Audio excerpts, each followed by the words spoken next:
Assalamualaikum warahmatullahi wabarakatuh. Bismillah, alhamdulillah, wal khair wa syarru bi masyiatillah, wassalatu wassalamu ala sayyidina Rasulillah Muhammad ibn Abdullah wa ala alihi wa sahbihi wa man walah. Wa la hawla wa la quwata illa billah. Subhanaka la ilma lana illa ma 'allamtana innaka antal alimul hakim. Rabbi shrah li sadri wa yassir li amri wahlul 'uqdatam min lisani yafqahu qawli.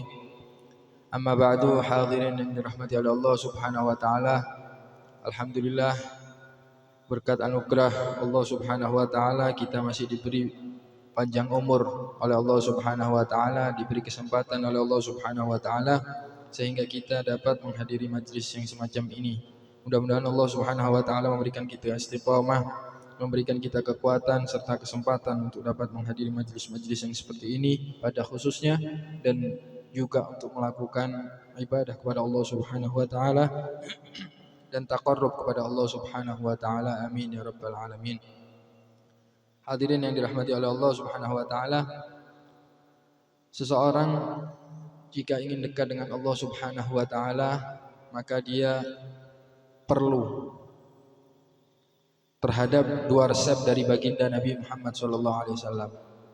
Jika ia ingin dicintai oleh Allah Subhanahu wa taala, ingin dekat dengan Allah Subhanahu wa taala, ingin menjadi walinya Allah Subhanahu wa taala, maka dia perlu terhadap dua resep yang telah disampaikan oleh baginda Nabi Muhammad sallallahu alaihi wasallam.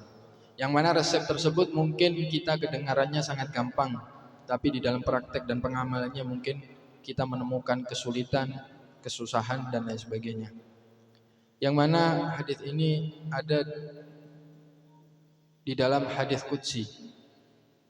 Allah Subhanahu wa taala mengatakan, tidaklah seorang hamba melakukan sebuah perkara yang telah aku fardukan, yang telah aku wajibkan, kata Allah Subhanahu wa taala, kecuali hamba tersebut telah menunaikan apa yang aku beratkan untuk dia.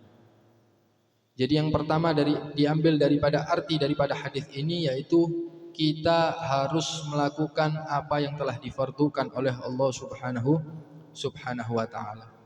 Menjalankan fardu-fardunya Allah Subhanahu wa taala, daripada sholat 5 waktu, kemudian puasa Ramadan, kemudian membayar zakat, kemudian haji bagi yang mampu dan lain sebagainya, atau kewajiban-kewajiban hati yang lain seperti tawadhu, husnudzon kepada Allah Subhanahu wa taala, rendah diri, kemudian iftiqar ila Allah Subhanahu wa taala, merasa butuh kepada Allah Subhanahu wa taala. Ini adalah perkara-perkara wajib yang Allah Subhanahu wa taala wajibkan kepada kita. Kemudian jika kita setelah melakukan amal ibadah wajib yang Allah Subhanahu wa taala wajibkan kepada kita, maka resep yang kedua adalah ada nawafil, mengerjakan, mengamalkan sunnah-sunnah Nabi sallallahu alaihi wasallam. Kata Nabi sallallahu alaihi wasallam, "Wa la yazalu 'abdi yataqarrabu ilayya bin nawafil hatta uhibbah." Setelah dia melakukan fardu-fardu, melakukan fardhah yang Allah Subhanahu wa taala wajibkan kepada kita, jika seorang hamba tersebut setelah melakukan fardu kemudian melakukan sunnah nawafil, sunnah-sunnah baginda Nabi Muhammad sallallahu alaihi wasallam, min ba'di ada'i maftaradtuhu alaih, setelah dia melakukan kewajiban yang Allah Subhanahu wa taala wajibkan, sampai orang tersebut dicintai oleh Allah Subhanahu wa taala. Sudah melakukan fardhah kemudian melakukan nafilah, maka dia akan mendapatkan cinta dari Allah Subhanahu wa taala. Sunnah-sunnahnya Nabi sallallahu alaihi wasallam semua dikerjakan. Semua dikerjakan semampunya kita.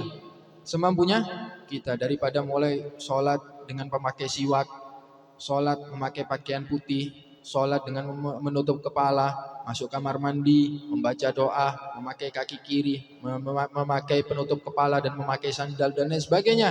Sunnah-sunnahnya Nabi Shallallahu alaihi wasallam. Setelah melakukan fardhah kemudian melakukan nawafil, maka dia akan dicintai oleh Allah Subhanahu wa taala. Hatta uhibbah. Fa idza ahbabtuhu kuntu sam'ahu alladhi yasma'u bihi. Kalau sudah dicintai oleh Allah Subhanahu wa taala, maka Allah Subhanahu wa taala akan menjadi pendengarannya. Artinya apa? Allah Subhanahu wa taala menjadi pendengaran orang tersebut, artinya semua pendengarannya Allah Subhanahu wa taala yang mengurusi. Artinya dia dijaga daripada pendengaran-pendengaran yang haram. Pendengarannya tidak mendengar kecuali sesuatu yang diridhai oleh Allah Subhanahu wa taala. Wa sam'a wa basarahu alladhi yubsiru bihi, dan Allah Subhanahu wa taala menjadi penglihatannya, menjadi matanya untuk melihat. Artinya apa? Allah Subhanahu wa taala menjaga matanya ini tadi daripada sesuatu yang haram. Wa yadahu alladhi yabtishu biha wa rijlahu alladhi yamshi biha, dan Allah Subhanahu wa taala akan menjaga kakinya, akan menjaga tangannya, yang mana tangan tersebut tidak akan melakukan kezaliman kepada orang lain, tangan tersebut tidak akan melakukan keharaman dan lain sebagainya. Dan kaki yang Allah Subhanahu wa taala jaga tersebut tidak akan melangkah ke tempat-tempat yang diharamkan oleh Allah Subhanahu wa taala. Semua dijaga. Jawarih kita, anggota tubuh kita, dari mulai mata, pendengaran, mulut, tangan, kaki dan lain sebagainya dijaga oleh Allah Subhanahu wa taala. Ini kalau kita jadi walinya Allah Subhanahu wa taala, kalau kita dicintai oleh Allah Subhanahu wa taala. Setelah itu fa in sa'alani la'u'tiyanna. Kalau dia minta kepadaku, kata Allah Subhanahu wa taala, niscaya akan aku beri. Niscaya langsung akan aku beri. Ente minta apa? Minta Gunung Bromo jadi emas, langsung dikasih sama Allah Subhanahu wa taala. Dan ini tidak ada yang mustahil bagi Allah Subhanahu wa taala. Kalau sudah kekasihnya Allah Subhanahu wa taala yang minta, pasti diberi langsung oleh Allah Subhanahu wa taala, kontan, spontan. Kemudian fa in ista'adani la'u'idanna. Kalau dia takut terhadap sesuatu kemudian dia meminta pertolongan kepadaku, kata Allah, maka niscaya Allah Subhanahu wa taala akan menjaga dari apa yang ia takuti. Ini kalau orang sudah jadi walinya Allah Subhanahu wa taala, tidak ada yang mustahil, minta apapun dikasih sama Allah taala. Yang penting apa? Istiqomah melakukan faraid dan istiqomah melakukan nawafil. Mengerjakan yang wajib-wajib dan mengerjakan yang sunnah-sunnah.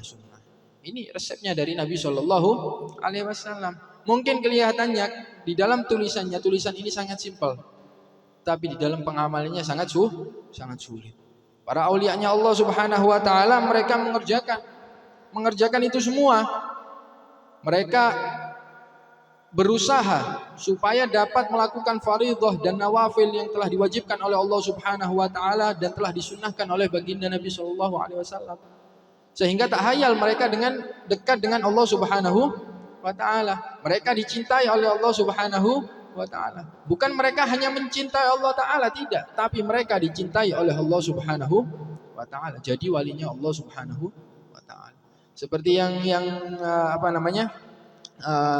Syekh Abu Bakar bin Salim yang meninggal pada bulan ini, yaitu 27 Dzulhijjah. Ya, orang yang sangat dicintai oleh Allah Subhanahu wa taala. Orang yang sangat dekat dengan Allah Subhanahu wa taala. Yang mana setiap harinya beliau sholat sunnah beribu-ribu rakaat, beratus-ratus rakaat. Kemudian di dalam mujahadahnya beliau pernah sholat subuh dengan wudhu isya selama 15 tahun. Sholat subuh dengan wudhu isya. Artinya apa? Dari mulai sholat isya sampai sholat subuh, sampai terbit matahari beliau nggak tidur, tapi ibadah sama Allah Subhanahu wa taala. Nggak nyentuh istrinya, nggak tidur, nggak buang air, nggak buang angin, semua digunakan untuk ibadah sama Allah Subhanahu wa taala selama 15 tahun. Ente coba sehari aja, coba jajal. Mulai habis isya sampai subuh melek, tapi tidak pakai kopi loh ya. Jangan pakai kopi, pakai rokok. Paham? Kalau pakai kopi, pakai rokok, ini yang depan-depan juga kuat. Paham? Kalau tidak pakai di atas sejadah, di atas sejadah. Paham ya? Ibadah sama Allah Subhanahu wa taala, zikir, sholawat, baca Al-Qur'an 15 tahun. Seperti itu amalan beliau. Dikatakan di dalam manaqibnya 15 tahun duduknya tawarruk seperti orang tasyahud akhir. Duduknya tawarruk seperti ini, seperti orang tasyahud akhir. Kenapa? Karena beliau menghadirkan haibahnya Allah Subhanahu wa taala. Beliau merasa aku ini hamba yang terus dipantau oleh Allah Subhanahu wa taala. Jadi enggak mau dia duduk seperti ini. Seperti ente kalau ketemu kiai gimana duduknya? Delosor kan ya? Delosor. Begitu juga yang diamalkan oleh beliau ketika duduk dan tidak ada apapun di depannya, tidak ada orang siapapun di depannya, karena beliau menghadirkan haibahnya Allah Subhanahu wa taala. Sangat-sangat menghambakan dirinya kepada Allah Subhanahu wa taala. Akhirnya jadilah beliau Syekh Abu Bakar bin bin Salim. Ente percaya karomah enggak? Percaya ya, tak ceritani. Kalau enggak percaya enggak tak ceritani ente. Paham? Takutnya kan ada yang plat M kan. Paham? Kalau percaya tak ceritani ente. Dulu Syekh Abu Bakar bin Salim pernah berguru sama Syekh Ma'ruf Bajamal. Syekh Ma'ruf Bajamal. Syekh Ma'ruf Bajamal ini baca kitab Awariful Ma'arif. Kitab Awariful Ma'arif. Muridnya ini namanya siapa? Syekh Abu Bakar bin Salim. Akhirnya baca pas masuk di bab karomah. Membahas tentang karomah. Kata muridnya yaitu Syekh Abu Bakar bin Salim, wahai guru, ana nggak bisa lihat karomah kecuali kalau antum praktekkan. Ya enggak? Kecuali kalau antum praktekkan. Percuma kalau anak ente ceritani seperti ini, anak nggak tahu apa bentuk karomah itu tadi. Akhirnya ya sudah, kalau ente mau praktek kata gurunya. Praktek. Akhirnya beliau ini tadi ada kurma yang disuguhkan oleh murid-muridnya ini sama Syekh Ma'ruf Bajamal tadi. Dimakan oleh Syekh Ma'ruf Bajamal kurma tersebut, bijinya dilempar di luar masjid. Dilempar ke tanah, subhanallah, langsung jadi pohon kurma. Langsung jadi pohon kurma. Syekh Ma'ruf Bajamal tadi ini praktek. Kalau ente praktek sama mana? Ya tidak bakal bisa itu ya. Praktek sama Syekh Ma'ruf Bajamal seperti itu. Akhirnya ayo coba ente sekarang. Syekh Abu Bakar bin Salim ente yang coba sekarang. Syekh Abu Bakar bin Salim tadi pohon kurma ini berdiri, diambil kurmanya dimakan. Bijinya dicemplungkan di jabiyah. Jabiyah ini kolam untuk wudhu. Kalau di Tarim itu atau di Hadramut ada kolam untuk wudhu biasa. Dicemplungkan ke situ, subhanallah, langsung berubah jadi ikan. Oh berarti ente lulus ini, lulus ujian tes karomah, subhanallah. Pada ketika itu masih muda beliau. Masih muda tapi sudah bisa melakukan sudah dekat dengan Allah Subhanahu wa taala. Tapi orang-orang seperti itu, mereka ketika belajar, mereka ketika ibadah, mereka ketika mujahadah, mereka sama sekali nggak mengharapkan yang namanya karomah itu diberikan oleh Allah Subhanahu Wa Taala. Nggak mengharap karomah, nggak seperti kita kan ya, ngamalkan wirid berharap karomah, ya enggak, supaya bisa ini, supaya bisa itu, supaya bisa ini, supaya bisa itu dan lain sebagainya. Kalau mereka enggak, taqarrubnya ilallah Subhanahu Wa Taala murni taqarrub ilallah Subhanahu Wa Taala. Mendekatkan diri kepada Allah Subhanahu wa taala dengan wirid, dengan baca Al-Qur'an murni karena mereka seorang hambanya Allah Subhanahu wa taala. Akhirnya Allah Subhanahu wa taala memberikan. Kalau kita enggak, kalau kita biasanya ngamalkan wirid pengen ini, pengen itu, ya enggak dapat dari Allah Subhanahu wa taala. Karena ada istilah yaitu al-istiqamah khairun min alfi karamah. Mereka yang mereka prioritaskan adalah istiqamah di jalan Allah Subhanahu wa taala. Ibadahnya yang mereka prioritaskan, sunnahnya yang mereka prioritaskan, amalan mereka yang mereka prioritaskan, bukan mengharap karomah daripada Allah Subhanahu wa taala. Syekh Abu Bakar bin Salim ini umur 4 tahun itu sudah dijadikan juru pengaman. Tak ceritain nanti. Umur 4 tahun beliau. Ada namanya Syekh Faris Bages dari Doan. Syekh Faris Bages ini pernah berseteru dengan golongan ulama Bagusyair. Manusia. Hatta aulianya Allah Subhanahu wa taala mereka juga kadang bermusuhan dengan orang lain. Tapi permusuhan mereka lillah wa fillah. Permusuhan mereka bukan karena nafsu mereka, bukan karena urusan dunia. Syekh Faris Bages ini tadi mau ziarah Nabi Hud harus melewati kota Gosam. Kota Gosam ini adalah kota yang diduduki oleh keluarga ulama Bagusyair. Nah, Syekh Faris Bages ini tadi bukan musuh ya, pernah berseteru dengan keluarga Bagusyair ini tadi. Mau lewat kota Gosam takut, akhirnya berhenti di kota Inat, yaitu kotanya Syekh Abu Bakar bin Salim. Ngomong sama abahnya Syekh Abu Bakar bin Salim. Wahai Habib, ana mau lewat kota Gosam ini untuk berziarah Nabi Hud, tapi ana takut. Karena mereka dapat ancaman dari keluarga Bagusyair, kalau ente lewat sini kewalian ente ana akan cabut. Keilmuan ente semua ana akan cabut. Ana akan cabut karena ente musuh ana ente. Paham? Akhirnya apa? Sama abahnya Syekh Abu Bakar bin Salim dibawakan Syekh Abu Bakar bin Salim yang umur 4 tahun sebagai juru penyelamat. Kalau ente misal supaya tidak kena polisi kan biasanya ada di mobil itu ada topinya komisaris atau apa ya kan, sebagai juru selamat ente supaya tidak kena polisi ya itu sama seperti itu.